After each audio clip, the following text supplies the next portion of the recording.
Okay, bonus episode to our growing up episode that we already put out, Leadership in Tough Places. I'm sitting here with Michaela Roman, who is our Center City location pastor.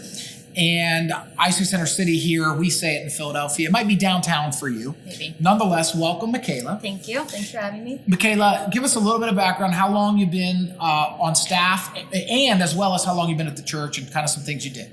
Yeah, so I have been at our church for 9 years, came right around the first Easter, fresh out of college when I came here, but I've been on staff for 3 years. So over the time, I was our original outreach director, overseeing that.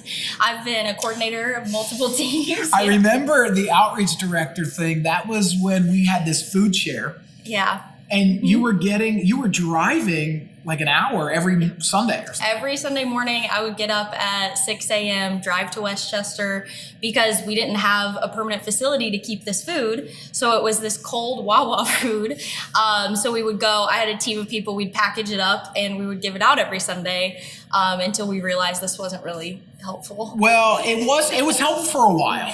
It was. And then our church kind of grew out of it, and we had a little more infrastructure. But just for context, you were driving an hour. Yes. To go there and back. To distribute. Thanks for doing that. Happy. Did I ever publicly thank you for that? I don't think so. So thank you. I'm so sorry. Thank you. Amen. Man, this is what a toxic leader. Okay. It's not true. All right. It's not true. Anyway, so you took over Center City from someone who started it. What was the process there? Yes, so Center City was our second location, started it. Pastor Derek was over it for multiple years, but in the midst of 2020, we were closed for a year and a half. This location couldn't gather, couldn't meet, and obviously 2020 changed a lot of things for a lot of us as people.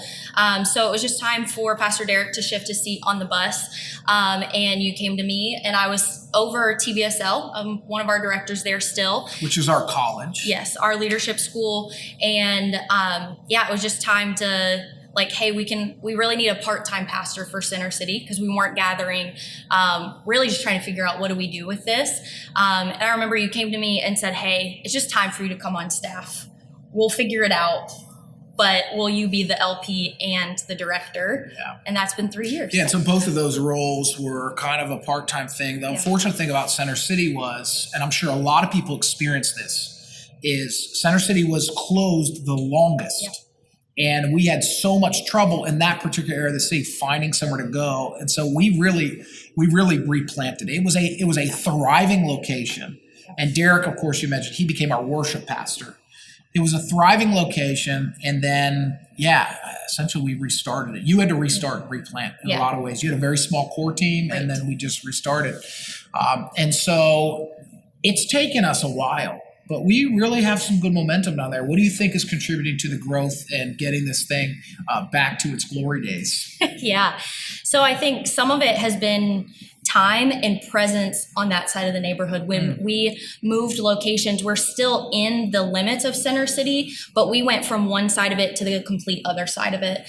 So some of it is just longevity being there. When you plant somewhere, you've got to be there and show like you're not just going to leave.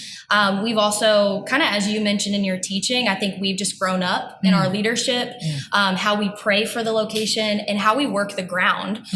We've really looked at what works and what doesn't. And I think when we first launched, it was really trying to make it like the glory days of before. And we, this time last year, really said, is this working? And I think we made some really important changes that are now contributing so much to that growth. That's great. You know, one of the things that we do down there that I really love is we actually, it's an evening location. Right. We start the services intentionally later. Yeah.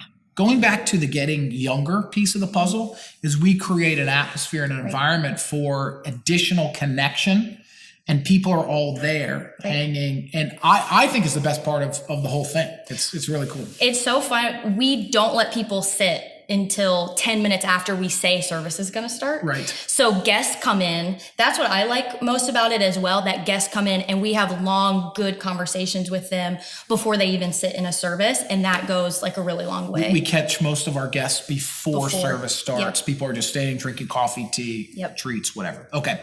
Let's close this up here. What stood out to you in the growing up talk?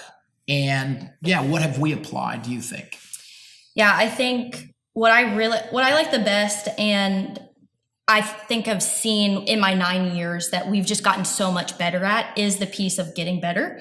And where you were talking about like what moves the needle and are those things still moving the needle? That is something that we've just gotten so much better at as a church. Like when I was the outreach director, it was like, we're doing every event we possibly can. So when I can remember at a staff retreat, us sitting down and saying, what's the purpose of every event?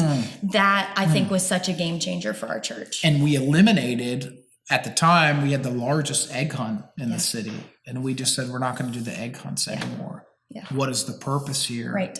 And so then we started to assist other neighborhoods' egg hunts. Right. And it's not only did it save money, but it added value and it ended up gaining us more traction. Yeah. So we have gotten better, and you've gotten better, and I'm grateful you're still with us. Thanks for watching this bonus episode of Growing Up Leadership in Tough Places.